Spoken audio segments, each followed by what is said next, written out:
다 같이 일어나셔서 하나님의 말씀 교독하도록 하겠습니다. 마태복음 13장 44절에서 50절까지의 말씀입니다. 우리 서로를 향해서 하나님은 성도님을 사랑하십니다 라고 인사하도록 하겠습니다. 하나님은 성도님을 사랑하십니다. 하나님은 성도님을 사랑하십니다. 아멘. 쉬운 질문 하나 해보도록 하겠습니다. 신호등 색깔이 어떻게 되죠? 아마 이럴 겁니다. 파란색, 노란색, 빨간색이라고 했을 텐데 예배 끝나고 가시면서 신호등 꼭 한번 보세요. 깜짝 놀라실 거예요. 파란색, 노란색, 빨간색이 아니라 초록색, 주황색, 빨간색입니다. 우리가 계속 노란색, 파란색이라고 들어와서 보면서도 불구하고 파란색으로 여기고 노란색으로 여기는 게 신호등 색깔이거든요. 사람이랑 그런 것 같아요. 한번 믿기 시작하면요 쉽게 못 바꿔요. 눈으로 보면서도 못 바꾸는 게 사람이라는 것입니다. 계속 노란색으로 들어왔고 파란색으로 들어왔기 때문에 이게 주황색인데도 노란색으로 해석되고 보여진다라는 것입니다. Thinking 101이라고 하는 책을 썼던 분이 있어요. 안우경 교수라고 해서 예일대학의 석좌 교수로 있는데 그분이 이 Thinking 101이라는 책 안에 이 신호등 색깔과 관련된 자녀의 일화를 기록한 부분이 있습니다. 4살 먹은 아이와 함께 여대를 가는 길이었어요. 차를 가지고 가다가 이제 엄마한테 물어보는 거예요. 엄마는 왜 맨 노란색 신호등이라고 말씀하냐고 물어보더래요. 아니 노란색이니까 노란색으로 말한 거지 뭐가 잘못됐니? 그랬더니 엄마가 틀렸다는 거예요. 엄마 그 노란색이 아니라 주황색이에요 이러더라는 거예요. 그래서 어이가 없던 이 안우경 교수가 그래? 이 노란색인데? 하다가 내가 이제 이 아이에게 바른 것을 가르쳐줘야 되겠다, 정말 확실하게 알려줘야 되겠다 싶어서 신호등이 딱 걸렸을 때 위에 있는 신호등을 딱 올려다 봤대요. 그러다 깜짝 놀랐다는 거예요. 노란색이 아니더라는 것이에요. 주황색이었다는 것입니다. 지금까지 노란색으로 알고 그렇게 아이에게 말하니까 아이는 주황색인데 아니다고 자꾸 그러니까 이상했던 거예요. 그래서 그제서야 아이의 말을 듣고 다시 한번 신호등을 보니까 이 주황색으로 보이더라라는 것입니다. 이런 것을 심리학적 용어로 뭐라고 하냐면 확인 편향이라고 불러요. 확인 편향이 이렇게 되어 있습니다. 사람들이 어떤 믿음을 가지고 있을 때 자신의 믿음이 틀렸다는 것을 보여줄 수 있는 정보보다는 그 믿음이 맞았다는 것을 보여줄 수 있는 정보를 지나치게 선호한다는 거예요. 내가 믿고 있는 것이 맞다라고 하는 그러한 정보만을 골라서 받아들이려고 한다라는 것입니다. 이 믿음을 흔들고 싶지 않은 거예요. 이 확인 편향이 우리 삶에 굉장히 깊이 뿌리박혀 있을 수도 있습니다. 그래서 잘못된 믿음을 더 확고하게 만들어낼 수도 있어요. 이거 틀렸는데도 틀린 것은 안 보고 내가 믿고 있는 것을 더 확고하게 증명해주는 그런 정보만 받아들이려고 한다라는 것입니다. 그러면서 안우경 교수가 이 경험을 토대로 해서 이렇게 적었어요. 평생 속고 산 것 같았다. 우리 부모님은 신호등을 볼 때마다 노란불이라고 불렀고 그래서인지 나도 늘 노란색이라고 말을 해왔다. 정말 무서운 것은 아들이 정정해 주기 전까지는 실제로 내 눈에 레몬빛을 띤 노란색으로 보였다는 것이다. 아들이 딱 지목해 주지 않는 그 상황까지도 눈으로 보면서도 주황색을 노란색으로 봐왔다는 거예요. 이게 바로 확인 편향이라고 하는 것입니다. 근데 이 확인 편향이 우리 삶에 깊숙이 들어와 있어요. 우리 삶의 중요한 내면과 영적인 삶인 신앙에도 똑같이 이런 부분이 있을 수 있다는 것입니다. 내가 예수님을 믿고 있다고 착각할 수도 있다라는 거예요. 사실은 믿지 않는데 내가 주어지는 환경이 나로 하여금 예수를 믿고 있다고 착각하게 만들 수 있다는 겁니다. 왜 그럴까요? 우리가 예배를 같이 드리잖아요. 찬송도 같이 하잖아요. 기도도 하잖아요. 그죠? 섬기기도 하고 이런 모든 것들이 나는 예수님을 믿지 않고 그저 그냥 따라온 것뿐인데 마치 내가 예수님을 믿는 것 같은 착각 가운데 빠지게 만들 수 있다는 것입니다. 오늘 말씀을 토대로 얘기해 본다면 천국을 가지지도 못하고 소유하지도 못했는데 마치 천국을 소유하고 가졌던 것처럼 착각하게 만들 수도 있다라는 거예요. 내가 드리는 예배 때문에, 내가 함께하는 찬송 때문에, 기도하는 것 때문에 그 삶이 마치 나로 하여금 천국을 소유한 자처럼 그렇게 착각하게 만들 수 있다는 것이죠. 사실은 그게 아닌데 천국을 소유하지도 못하고 누리지도 못하는데 마치 그런 것처럼 착각하게 만들 수 있다는 거예요. 그것만 보고 믿고 따르고 있다는 것입니다. 오늘 말씀이요, 우리가 놓일 수 있는 그런 상황 가운데서 우리의 믿음과 신앙을 다시 한번 점검해 주게 하는 그런 말씀이라고 할 수 있습니다. 오늘 말씀이 어떻게 시작을 하죠? 천국을 발견하는 것, 그리고 천국을 어떻게 소유하고 누릴 것인가에 대한 그런 말씀으로 오늘 말씀을 시작합니다. 천국은 어떻게 발견한다고 하죠? 우연히 발견하게 돼 있어요. 근데 우연히만 발견하나요? 구도자처럼 천국을 갈망하는 그 삶이 찾다가 찾는 게 천국이다라고 우리에게 말씀해 주고 있습니다. 근데 사실 우연히 발견하는 것과 또 구도자처럼 천국을 찾고자 애를 쓰는 그 삶은 아주 밀접하게 연관이 되어 있습니다. 혼자서 구도자처럼 살아가면서 천국을 발견하는 것, 우리는 결코 발견할 수가 없어요. 왜 그럴까요? 하나님의 주시는 천국과 내가 원하는 천국이 달라요. 내가 원하는 천국은 하나님이 원하는 천국과 정반대일 수도 있다라는 것입니다. 내가 갖고 싶은 것, 내가 먹고 싶은 것, 내가 누리고 싶은 것, 내가 있고 싶은 곳, 바로 그런 것을 천국으로 여기기 때문에 하나님이 주신 천국과는 너무 다르다는 거예요. 그러나 우리 안에는 근본적으로 하나님으로 갈급함에 있는 항상 빈 공간이 놓여 있습니다. 천국으로 채워져야 할 그 공간이 내가 원하는 천국을 찾아서 헤매고 찾으면 그 마음이 채워지지 않는 거예요. 마치 파랑새처럼 찾으면 어느샌가 날아가 버리는 게 천국이거든요. 내가 찾고 싶어서 찾는 천국은, 여러분 좋은 아파트 이사 가면 100년 1000년 계속 눈 뜰 때마다 행복하고 즐겁고 그렇죠? 맛있는 음식 먹으면 야 평생 그 기분 좋죠? 그렇지 않잖아요. 내가 바라는 천국을 쫓아서 찾으면 어느새 프랑스처럼 날아가 버리는 게 내가 원하는 천국이에요. 그러다 보니 항상 이 안에 천국에 대한 갈급함과 배고픔이 항상 남아 있는 겁니다. 불만족이 계속해서 남아 있는 거예요. 결코 찾을 수가 없어요. 그래서 하나님께서 주시는 또 다른 방법이 뭐냐면 우연이라고 하는 방법이에요. 우리에게는 우연처럼 보이지만 하나님이 보셨을 때는 필연적인 방법이에요. 사람은 내가 원한다고 찾을 수 있는 게 천국이 아니거든요. 그래서 하나님께서 우연이라고 하는 방법을 똑같이 주셨던 것입니다. 마치 이런 것과 같아요.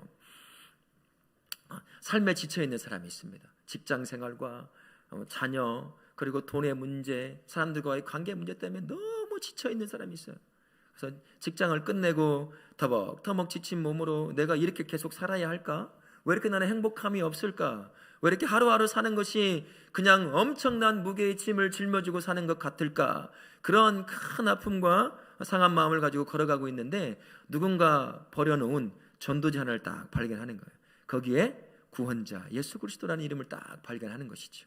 그럴 때 바로 그 우연히 발견한 그 이름 하나가 누군가에게는 천국을 발견하는 그러한 열쇠가 될 수도 있다는 것이에요. 이처럼 하나님의 나라인 천국을 발견하는 것은 나 혼자서는 절대 혼자 구도자의 모습으로 가서는 안 돼, 찾을 수 없다라는 것입니다. 그래서 하나님은 천국을 누구나 찾을 수 있게 해놓으셨어요.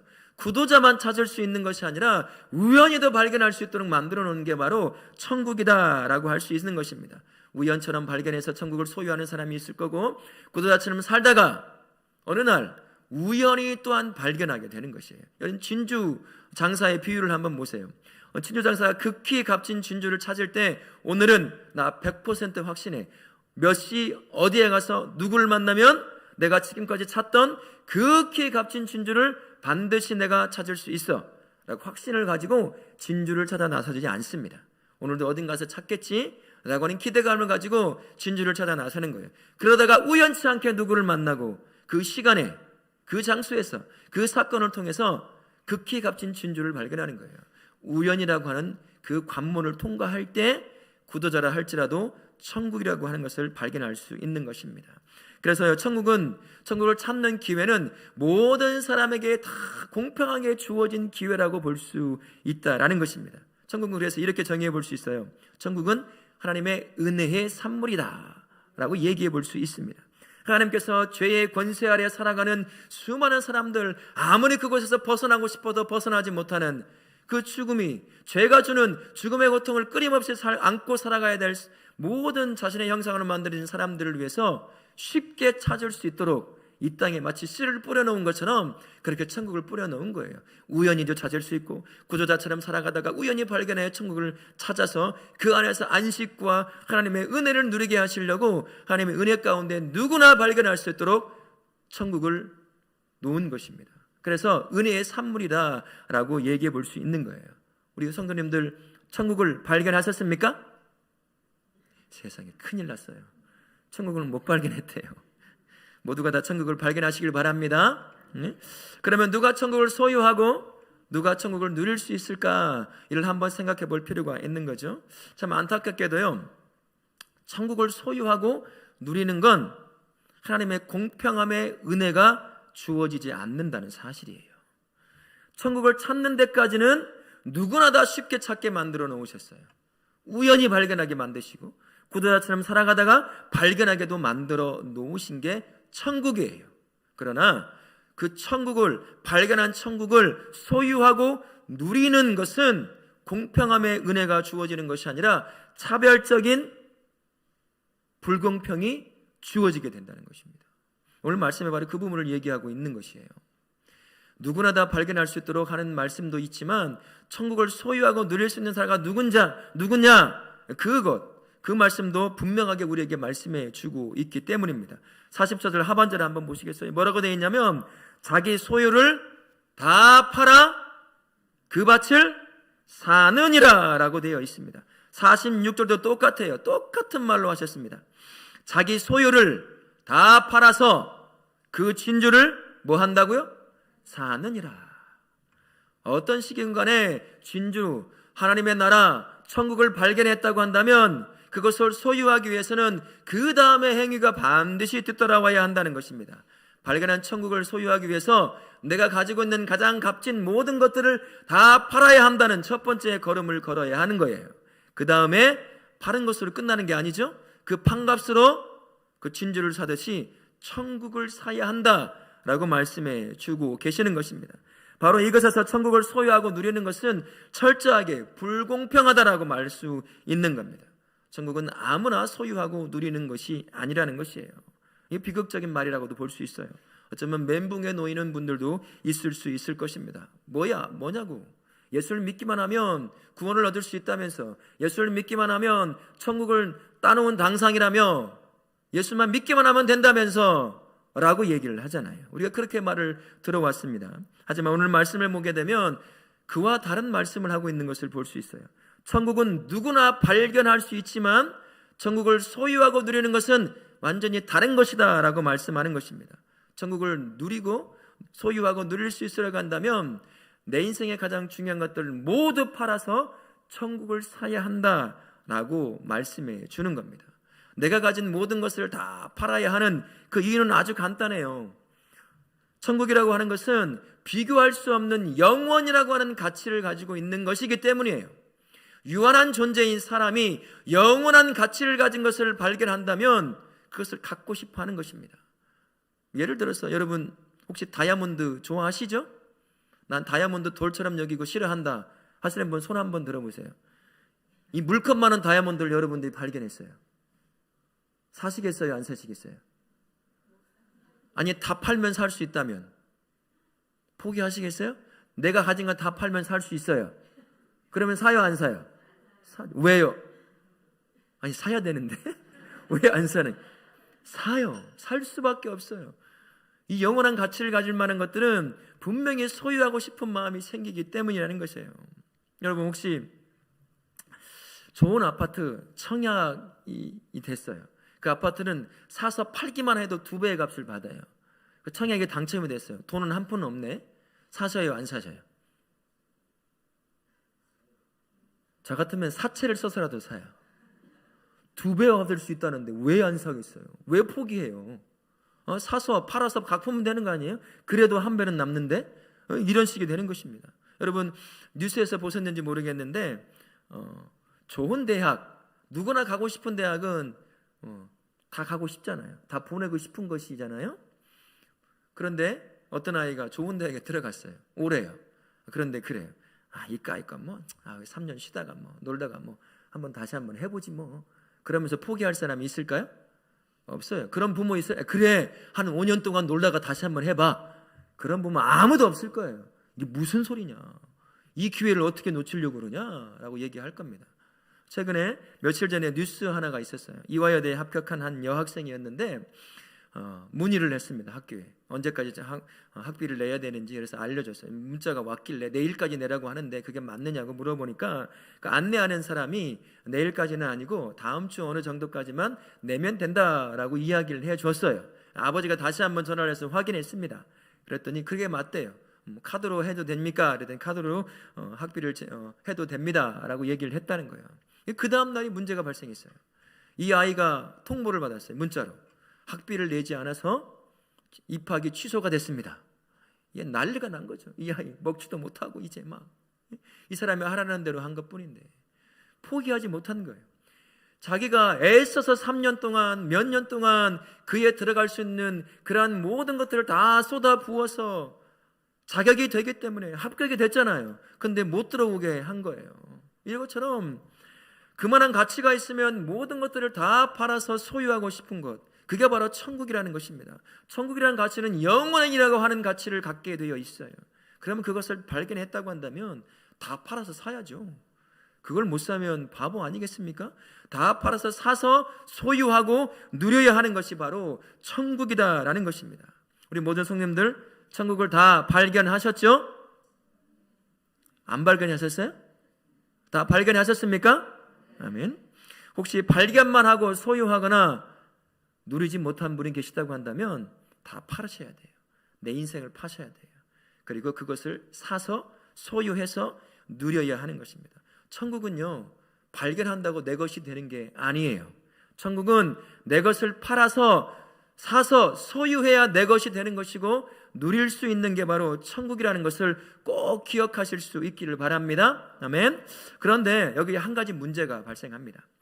발견한 그 천국을 소유하고 누리는 사람이 극히 적다는 거예요. 우리 땅만 보더라도 수많은 교회들이 있잖아요. 엄청나게 많은 교회가 있어요. 그 안에 수많은 성도들이 있습니다. 모두가 다 천국을 발견했다고 이 얘기를 해요. 근데 천국을 소유하고 누리는 사람은 아주 적다라는 것입니다.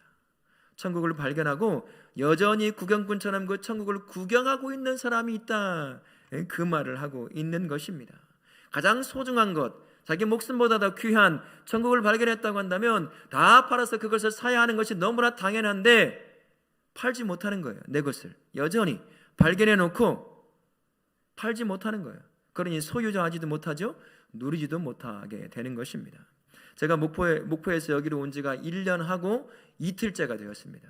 작년 2월 24일에 이사를 했어요. 오늘이 2월 26일이잖아요. 이틀이 지났잖아요. 1년이 지났는데도 목포가 그리울 때가 있어요. 물론 사람이 그리울 때도 있지만 다른 것보다도 맛있는 음식이 너무 그리워요. 오해하지 마세요. 전주 음식도 맛있어요. 근데 더 맛있는 음식이 있다는 거죠. 가끔씩 생각이 날 때가 있어요. 실제로 작년에 그래서 아이들을 데리고 가서 먹고 온 적이 있어요. 하도 먹고 싶어가지고 그 음식이 데리고 가서 먹자고 한 거 가서 먹고 온 적이 있습니다. 그런데 몇 달 전에 정말 좋은 음식점 하나를 딱 발견했습니다. 제가 발견을 했어요. 찾아봤죠. 어떤지, 뭘 파는지, 사람들은 뭐라고 말하는지 막 보니까 굉장히 좋은 평을 하고 있는 거예요. 맛있다고 그러고 깨끗하다고 그러고 사람들이 친절하다고 그러고 자리도 좋아가지고 경치도 좋다는 거예요. 그래서 마음에 이런 마음입니다. 야, 드디어 찾았구나. 이제 드디어 맛있는 음식을 먹어볼 수 있겠구나. 내가 찾던 음식을 먹어볼 수 있겠구나 라고 하는 생각이 들었어요. 근데 문제가 하나 발생했습니다. 지금껏 한 번도 그 문을 열고 그곳에 들어가 본 적이 없어요. 지나가면서 보면서도 발견해 놓고서도 한 번도 들어가서 내 돈을 지불해서 그것을 사서 씹으며 맛을 소유해 본 적이 한 번도 없다는 거예요. 내 건가요 그거? 절대 아니에요. 그림의 떡이에요. 아무리 발견해도 내가 값을 지불해서 사서 내가 먹지 않으면 내 것이 안 된다는 것입니다. 똑같아요. 천국도 마찬가지입니다. 귀한 것이라고 발견했다고 한다면 내가 팔아야 돼요. 나를 팔아야 하는 것입니다. 인생을 팔아서 그것을 사서 소유해서 누려야 한다라는 것입니다. 근데 우리가 그러고 있지 못하다는 거예요. 그런데 더 큰 문제가 있습니다. 그저 발견만 했는데도 불구하고 마치 천국을 소유하고 누리고 있는 그런 착각 가운데 빠져 있을 수도 있다는 것입니다. 그게 확인 편향이라고 하는 거예요. 예배드리니까 찬송도 하고 기도도 하고 섬기기도 하고 다양한 신앙의 모습들을 가지고 살아가니까 마치 내가 천국을 발견해서 모든 것을 다 쏟아서 그 천국을 소유하고 누리고 있는 것 같은 착각 안에 살아갈 수도 있다라는 것입니다. 내가 자라온 기독교적 환경 때문에 마치 그것이 내가 천국을 소유한 사람처럼, 천국을 누리고 있는 사람처럼 착각할 수도 있다는 것이에요. 가만히 서서 내 인생을 한번 되돌아보면 여전히 내가 내 인생의 주인 되어서 내 삶을 이끌어가고 있는데도 불구하고 한 번도 거기에 대해서 의심하지 않는 거예요. 내가 주어진 상황이 계속해서 너는 천국을 소유하고 누리고 있는 사람이야 라고 하는 그런 정보를 계속 주니까 그것을 선택적으로 받아서 소유하면서 그래 나 맞아 천국을 소유하고 누리고 있지, 그런 착각에 놓여 있을 수 있다는 거예요. 사실은 그렇지도 않은데요. 그저 천국만 발견해서 이 자리에 앉아 있는데도 불구하고 그 천국을 소유하고 누리는 그런 착각에 빠질 수 있다는 것입니다. 우리 성도님은 어떠셔요? 천국을 발견하셨다고 말씀하셨어요. 그러면 지금 그 천국 소유하고 누리고 계십니까? 우리 그 삶 점검해 볼 수 있어야 돼요. 내가 정말 천국을 소유하고 누리고 있는지 그것을 신앙을 통해서 기도하면서 말씀 앞에서 우리가 항상 점검해 볼 수 있어야 한다는 거예요. 그러면 누가 천국을 소유하고 누릴 수 있을까? 오늘 성경 말씀에서 천국은 발견하는 것으로 끝나지 않는다고 분명하게 말씀합니다. 다 팔아서 소유해야 되고 그래야 그제서야 누릴 수 있는 것이 천국이다 라고 말을 합니다. 그래서 다 팔아서 사느니라 라고 하는 말씀에 우리가 주목해 봐야 한다는 거예요. 이 말이 무슨 말일까요? 내가 가지고 있는 재산 다 기부하라는 말일까요? 기부하라는 말일까요? 그럴 수 있어요. 여기서 문제가 발생하는 거예요. 내가 누리고 있던 삶 다 포기하라고 할 때 포기하라는 걸까요? 그럴 수 있어요. 왜 그럴 수 있을까요? 다 팔아서 산다는 게 이거예요. 하나님이 인생의 중심이 되고 하나님이 인생의 주인이 되는 삶, 그 삶이 천국을 소유한 것이고 천국을 누리는 삶이 되는 것입니다. 다른 말로 하면 하나님 때문에 살고 죽는다는 고백이 있고 그 삶이 있는 사람이 바로 천국을 소유한 사람이에요. 하나님 때문에 죽고 사는 고백이 있고 그 고백대로 살아가는 사람이 천국을 소유하고 누리는 사람입니다. 수많은 믿음의 선녀들이 그렇게 살아왔어요. 믿음 때문에 박해를 당하고 순교를 당하는 그 순간에도 그 안에 천국을 품고 살았기 때문에 그 모든 박해를 이겨낸 거예요. 순교를 감당해낼 수 있는 것이었습니다. 여러분, 예수님은 어떠실까요? 예수님은 전능하신 하나님이시죠? 그분이 저와 우리와 같은 인간의 몸을 입고 이 땅에 오셨어요. 인간의 몸을 입고 있는 것, 전능하신 신이 인간의 몸을 입고 이 땅에 시간과 공간 안에 갇혀 산다는 것, 그게 무엇인지 우리는 절대 이해하지 못합니다. 하지만 상상을 해볼 수 있잖아요. 그게 어떤 것인지. 여러분, 구속복이라고 들어보셨어요? 지금은 없어졌어요. 인권의 문제 때문에. 그 전에 언덕 같은 데 그런 데 가면 하얀색 병원이 있었죠. 그 병원이 무슨 병원일까요? 정신병원이라고 붙어 있었어요. 그곳에서 발작을 하는 사람들이 있어요. 그런 사람들이 꼼짝 못하게 두꺼운 천으로 만든 옷이 있어요. 하얀색으로. 가죽끈으로 다 손과 발을 다 묶어버려요. 꼼짝 못하게. 입까지 막았어요. 자해하지 못하게. 바로 그런 것 같은 느낌이 있을 거예요. 전능하신 하나님께서 인간의 몸을 입고 와서 시간과 공간에 딱 갇혀 사는 거예요. 그러나 그분 안에는 기쁨이 있었어요. 왜 그런 줄 아세요? 그 안에 천국을 품고 사셨기 때문이에요. 그 천국을 가르치고 천국을 이 땅에 이루어내는 삶, 그 삶을 살아내고 계셨기 때문에 행복하게 그 33년이라고 하는 짤막한 그 삶을 살아낼 수 있었던 것입니다. 어떻게 이렇게 살아낼 수 있었을까요? 예수님 안에 성부 하나님으로 가득 채워져 있었기 때문이에요. 그 성부 하나님의 뜻과 그 성부 하나님의 마음으로 예수님의 마음이 가득 채워져 있었기 때문에 그 삶을 살 수 있었던 거예요. 그런 자신의 삶을 두고 요한복음 14장 10절부터 11절까지를 통해서 우리에게 이렇게 말씀하십니다. 같이 한번 읽어보겠습니다. 내가 아버지 안에 거하고 내가 믿지 아니하느냐? 내가 너에게 이르는 말은 스스로 하는 것이 아니라 아버지께서 내 안에 계셔서 그의 일을 하시는 것이라. 내가 아버지 안에 거하고 아버지께서 내 안에 계심을 믿으라. 예수님 안에 성부 하나님으로 가득 채워져 있었어요. 그게 바로 천국을 품고 있는 삶이거든요. 그러니까 십자가 안에서 마지막 숨을 거두시는 그 순간까지 천국을 전할 수 있었던 것입니다. 세상 사람들에게 저주하지 않고 그들을 용서할 수 있는 그 천국의 은혜를 보여줄 수 있었던 것입니다. 이게 바로 천국을 품고 사는 사람이에요. 천국을 누리는 삶이라 할 수 있는 겁니다. 다 팔아서 천국을 소유하고 누리는 삶, 그 삶은 내 삶의 중심이자 주인의 자리를 하나님께 내어드린다는 의미를 가지고 있는 겁니다. 그래서 하나님께서 다 포기하라, 그러면 포기할 수 있다고 말을 한 것이 바로 여기에 있는 것입니다. 그 사람이 바로 천국을 소유한 사람이에요. 내가 누리고 있는 것 다 포기하라고 하실 때 포기할 수 있는 삶, 그 삶이 천국을 누리는 삶이다라고 이야기할 수 있는 겁니다. 서울에 가면 서울 은혜교회라는 곳이 있습니다. 그곳이 트레스디아스라고 하는 영성 프로그램이 있어요. 3박 4일짜리인데 그 교인들이 하루 24시간 훈련받으러 오는 사람들을 새벽부터 새벽까지 섬겨요. 새벽에 추운데 무릎 꿇고 그 한 사람 한 사람이 걸어가는 그 걸음에 서서 무릎을 꿇고 앉아서 그들 위해서 기도하며 섬기는 그러한 교회예요. 저도 거기에 여러 목사님들과 성도들과 함께 가서 참여를 한 적이 있는데요.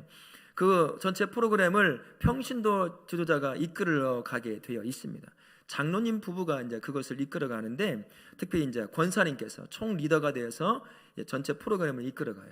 중간중간 말씀을 전하고 기도회를 인도하는 것은 담임 목사님이 인도해 가시지만 모든 프로그램을 진행은 이 권사님을 통해서 이루어지는 겁니다.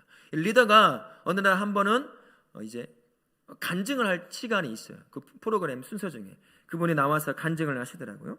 이제 은퇴를 얼마 남지 않은 그러한 상황 가운데서 자기가 하나님 주신 은혜가 있어서 선교사로 부부가 함께 나가겠다고 헌신했던 그런 사람이었습니다. 그러다 보니 함께 섬겼던 그 교회 모든 성도가 울기 시작하는 거예요. 전 그 울음을 통해서 이 장로님 부부가 이 교회에서 어떤 삶을 살았는지를 금방 알 수 있겠더라고요. 얼마나 큰 존경을 받는 그런 부부였는지 알 수 있었습니다. 무엇보다 이분들이 전문직 종사자들이었어요. 두 분 다, 부부가 다. 그래서 노후가 다 보장이 되어 있는 사람이었습니다. 은퇴하면 이제 평안함 가운데서 자기가 섬기던 교회를 더 열심히 섬기면 되는 거였어요. 그러나 그 안에 천국으로 계시는 하나님께서 그냥 내버려두지 않으신 거예요. 다 포기해라. 그리고 천국이 없는 영혼들 향해서 떠나라. 그 말을 듣자 그냥 다 포기한 거예요. 인생 편안하게 살 수 있는 모든 것들을 포기하고 저 먼 이국 땅, 천국을 품지 못하는 그 수많은 영혼들을 위해서 다 포기하고 떠났습니다. 지금 아마 선교사로 섬기고 계실 거예요. 이게 바로 천국을 소유한 자의 삶이라고 할 수 있습니다. 우리 성도님들의 인생을 다 팔아서 하나님의 삶의 중심이요 주인 되는 그 천국을 소유하고 누리실 수 있는 복된 인생 사실 수 있기를 바랍니다. 천국을 발견했다고 한다면 반드시 다 팔아서 천국을 소유해야 합니다. 그 이유에 대해서 우리가 말씀을 통해서 알 수 있습니다. 47절부터 57절까지의 말씀을 통해서 왜 다 팔아서 반드시 천국을 소유하고 누려야 하는지를 분명하게 말씀해줘요. 이 47절부터 50절까지 말씀은 앞에서 이야기했던 가라지와 곡식의 비유와 똑같은 의미를 담고 있어요. 어느 시간 분리가 일어난다는 거예요. 분류가 일어나는 시간이 온다라는 것입니다. 47절의 말씀에서 천국에 대해서 이렇게 말씀하셔요. 천국은 마치 바다에 치고 각종 물고기를 모으는 그물과 같다라고 말씀합니다. 물고기를 구분함 없이 모두가 다 한자리에 모으게 하는 그 그물처럼 천국이 바로 그러한 곳이라는 거예요. 누구나 다 발견할 수 있게 만들어 놓았다는 겁니다. 나이와 상관없이, 인정과 상관없이 그가 누리고 있는 삶의 지위가 뭔지, 배운 사람이든 못 배운 사람이든 극악한 살인자든 선한 사람이든 누구나 다 천국을 다 발견해서 그 안에 들어올 수 있도록 만들어 놓은 것이다 라고 말씀하는 것입니다. 그래서 교회 공동체라고 하는 그 범위 안에서만 얘기해보면 이런 거예요. 천국을 발견하지 못한 사람도 교회 안에 있을 수 있습니다. 천국을 발견한 사람만, 그 사람도 여기에 있을 수 있어요. 천국을 발견하고 그 천국을 소유하고 누리는 사람이 교회 안에 있을 수도 있습니다. 그런 사람이 다 모여있는 곳이 바로 교회라고 하는 곳이에요. 그물처럼 누구도 구별함 없이 이곳에 모여 있다는 것입니다.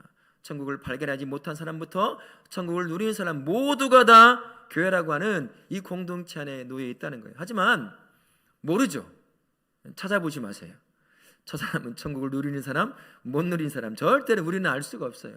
오직 하나님만 아실 수 있는 겁니다.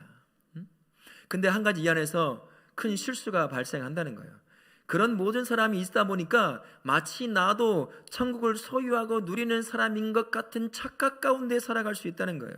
천국을 누리는 사람과 함께 예배하고 함께 찬송하고 함께 기도하고 살아가니까 마치 나도 그 사람을 바라보면서 나도 천국을 소유하고 누리고 있는 사람인 것처럼 그렇게 착각에 빠질 수 있다라는 것입니다. 근데 분명한 것이 한 가지가 있어요.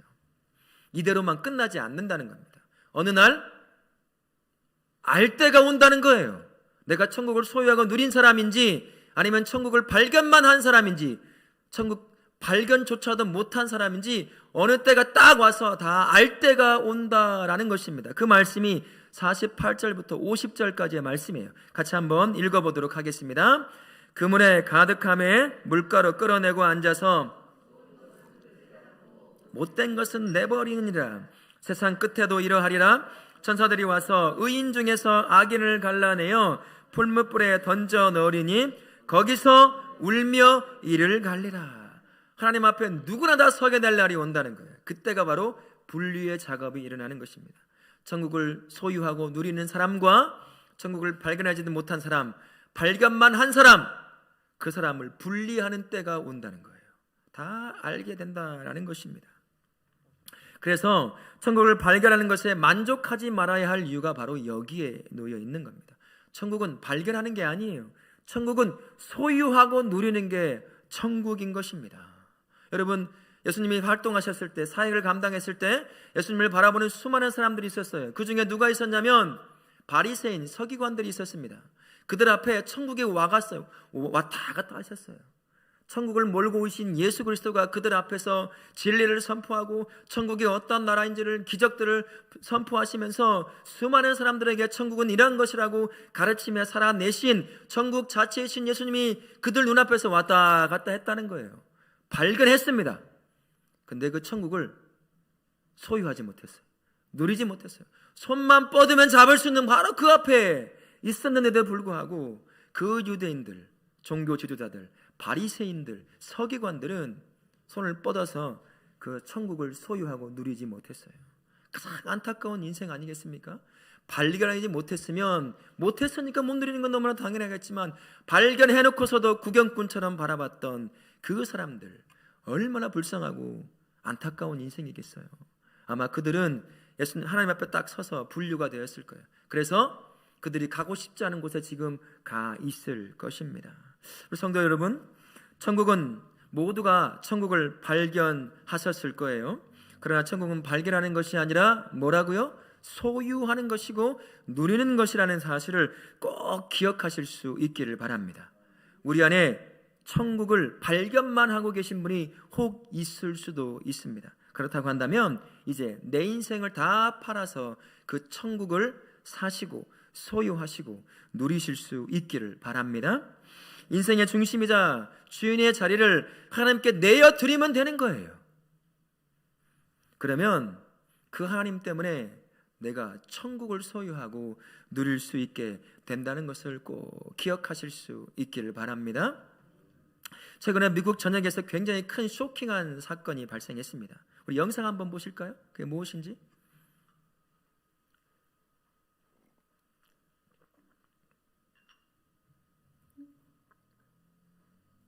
소리도 좀 켜주세요. 에즈베리 대학교에 큰 부흥이 일어나고 있습니다. 수많은 미국인과 전세계 사람들이 지금 이곳으로 모여들고 있다고 합니다. 에즈베리 대학교 부흥의 특징은 주도하는 사람이 없다는 것입니다. 누군가 주도적으로 부흥을 인도하는 패턴이 아닙니다. 사람이 높여지지 않습니다. 예배 인도자가 높여지지 않습니다. 찬양 세션들도 화려하지 않습니다. 수요 채플 축도가 끝나고 성령님께서 임하시는데 도저히 그곳에 모인 사람들이 그 이후에 자리를 떠날 수 없었다라고 하는 것입니다. 그리고 그 후부터 24시간 찬양과 예배, 죄 고백과 재정 나눔이 10일 동안 이어지고 있습니다. 특히 청소년들은 음란함의 죄를 고백하고 예수 그리스도를 높인다고 합니다. 그러나 에즈베리 대학교 부흥의 소식을 들은 유명 예배팀들이 이곳에서 예배를 인도하고자 한다는 소식을 들었습니다.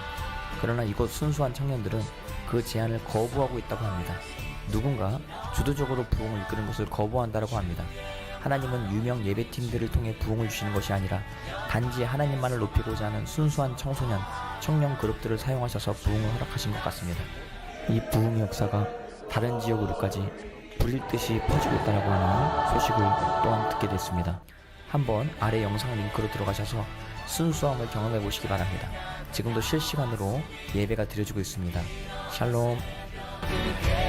지금 미국의 켄터키주의 렉싱턴이라고 하는 그곳이 있어요. 6천 명 정도의 사람들이 사는 작은 소도시입니다. 그곳에 에즈베리라고 하는 기독교 대학이 있어요. 그곳에서 지난 2월 8일 날 수요 채플이 끝났습니다. 축도가 끝나고 다 돌아가는데 20-30명의 청년들이 남아서 찬송을 하고 기도를 하는데 성령이 강력하게 역사를 해버린 거예요. 그것을 혼자만 누릴 수 없어서 주변에 있는 한 학생들에게 SNS를 통해서 오라고 하고 교수님들을 불러내고 막 그래서 채플실이 가득 채워진 거예요. 24시간 찬양하고 기도하는 것입니다. 그것이 소문에 퍼져서 그 주변에 있던 수많은 교회들, 목사님들, 교역자들 그리고 성도님들 다 그 채플실에 와서 함께 찬양하고 기도하고 예배를 하는 거예요. 이 소문이 더 퍼져가지고요, 전 세계 사람들이 채플에 한번 들어와서 성령의 역사를 한번 경험해보고 싶은 거예요. 누려보고 싶은 거예요. 소유하고 싶은 거예요. 그 많은 사람이 1마일 정도까지 길게 줄을 서서 이것을 들어와보려고 이 추운 겨울에 꽉 차서 들어오지 못하니까 학교 광장에 큰 스크린을 설치해서 같이 예배를 드려요. 유모차를 끌고 오고 어른들을 데리고 오고 함께 그 추운데 그곳에 손을 들고 무릎을 꿇고 막 예배를 드리는 거예요. 24시간이요. 2월 8일 시작한 그 예배가 24시간이 쉬지 않고 지금도 새벽인데 그곳에서 예배를 드리고 있어요. 찬송하고 있습니다. 말씀을 듣고 있어요. 기도하고 있어요. 죄의 고백들이 끊임없이 일어납니다. 제가 존경하는 교수님이 한 분 계시는데 류용열 교수님이라고, 제가 신학교 다닐 때 설교학을 가르치신 분이 있었어요. 그분이 워싱턴에서 중앙장로교회에서 목회를 하고 계시는데 그분이 그 갈급함에, 성령의 역사의 갈급함에 가보고 싶으신 거예요. 그래서 피곤함을 이끌고 부목사님들과 함께 그곳에 간 거예요. 그래서 그분이 페이스북에 여러 사진을 올리셨더라고요. 근데 참 놀라운 게 뭐냐면요, 모두가 다 청소년들, 청년들이 이 일을 지금 주도가 되어서 이끌어가고 있다라는 것입니다. 죄의 고백부터 해서 참, 그러면서 제 마음에 이런 말이 들어요. 왜 한국 땅에는 100여 년 전에 평양 대부흥이 있었는데 더 이상 한국 땅에는 이런 일이 발생하지 않을까? 우리 땅에도 있으면 좋겠다. 아니, 우리 땅까지는 아니더라도 이 전주 시내 안에서만이라도 이런 성령의 역사가 일어나는 부흥이 있으면 좋겠다. 그러면서 드는 마음이 들더라고요. 이런 마음이 하나님이 주시더라고요. 그 시작을 우리 교회에서 하면 얼마나 좋을까? 이 안에 성령이 강력하게 역사하시는 말미암아 우리 교회를 시작으로 해서 영적으로 침체되고 교회가 무너지고 성도가 믿음을 잃어가는 이 시대에 우리 교회를 통해서 그들을 다시 한번 이렇게 세우면 얼마나 좋을까라고 하는 그런 소망함을 주시더라고요. 근데 더 놀라운 것이 뭔지 아세요? 이 하나님의 역사, 성령의 역사가 있는 이곳에 구경꾼이 있더라는 것이. 성령의 역사를 눈으로 보고 발견했음에도 불구하고 그곳에서 이야, 신기한 일이 일어나고 있네 라고 하며 구경꾼으로 그 자리에서 서서 구경하고 있더라는 것이에요. 발견했으면 그 안에 들어가서 누려야 하는 건 아니겠어요? 소유해서 내 것으로 만들어 누려야 하는 것인데 그것을 발견해 놓고도 그냥 멀뚱멀뚱 구경만 하는 사람이 있더라는 것입니다. 우리가 그런지 아닌지 한번 생각해 볼 수 있어야 돼요. 확인 편향이라고 하는 얘기를 했던 안우경 교수가 이렇게 말을 덧붙였어요. 똑똑하다고 해서 비합리적인 편향으로부터 자유로울 수는 없다는 것이다. 오히려 똑똑함 때문에 편향이 악화될 수도 있다는 점을 잊어서는 안 된다라는 것입니다. 이것을 우리의 신앙에 한번 적용해 볼 필요가 있습니다. 우리가 10년 믿고 20년 믿고 30년 믿으면요, 뭐가 되는 줄 아세요? 준 신앙 전문가가 돼버려요. 준 믿음 전문가가 돼요. 수없이 들어온 말씀들이 있습니다. 성경을 읽어요, 묵상을 해요, 훈련을 받아요, 다양한 경험들을 한다고 해요. 그러다 보니 그 지식이 머릿속에 마음속에 가득 채워져 버리는 거예요. 그래서 어느 순간 천국을 발견만 해놓고서 천국을 소유하지도 못하고 누리지 못하는 그 인생이 마치 그 지식 때문에 내가 천국을 소유하고 누리는 사람인 것처럼 착각하며 살아갈 수 있다는 것이에요. 가장 무서운 것이 그거예요. 하나님 앞에 딱 섰는데 나는 천국을 소유하고 누리는 사람이라고 확신하고 섰는데 하나님께서 너는 아니야. 깜짝 놀랄 분류를 할 때가 온다는 것이에요. 그래서 오늘 말씀을 들은 우리 모든 성도님들, 천국은 결코 발견하는 것이 아닙니다. 천국은 소유하고 누리는 게 천국이에요. 발견만 하고 멈춰 있었으면 절대 안 됩니다. 여러분의 인생 다 팔아야 돼요. 그래서 예수님이 하나님의 여러분의 인생의 주인 되어야 되고 그분이 내 인생의 중심으로 차지하고 있어야 돼요. 너 포기해라 하면 아멘하고 쫓아갈 수 있는 인생, 그 인생이 바로 천국을 소유한 인생이에요. 너 내려놓고 내가 인도하는 곳으로 가라, 아멘하고 쫓아가는 그 인생, 그 인생의 천국을 소유하고 누리는 인생이라는 사실을 기억하실 수 있기를 바랍니다. 오늘 말씀을 통해서 우리 성도님의 신앙을 한번 점검해 보십시오. 기도하시면서 하나님, 내가 정말 천국을 소유하고 누리고 있는 사람입니까? 여러분, 인생 뒤로 돌아보면 금방 알 수 있어요. 내 인생의 주인이 누군가, 내 인생의 중심이 무엇이 있는가를 찾아내기만 하면 바로 알 수가 있습니다. 여전히 내가 주인공 되어 있다고 한다면, 그 중심에, 내 인생의 중심에 내가 있다고 한다면 천국 소유한 거 아닙니다. 천국 못 누리고 있는 거예요. 착각 가운데 빠져 있는 거예요. 빨리 그 착각에서 깨어나야 하는 것입니다. 오늘 말씀을 통해서 여러분의 신앙을 점검함으로 말미암아 천국을 발견하는 자로 머물러 있는 것이 아니라 그 천국을 소유하고 누리는 자로 세워지실 수 있기를 예수님의 이름으로 축원합니다. 아멘.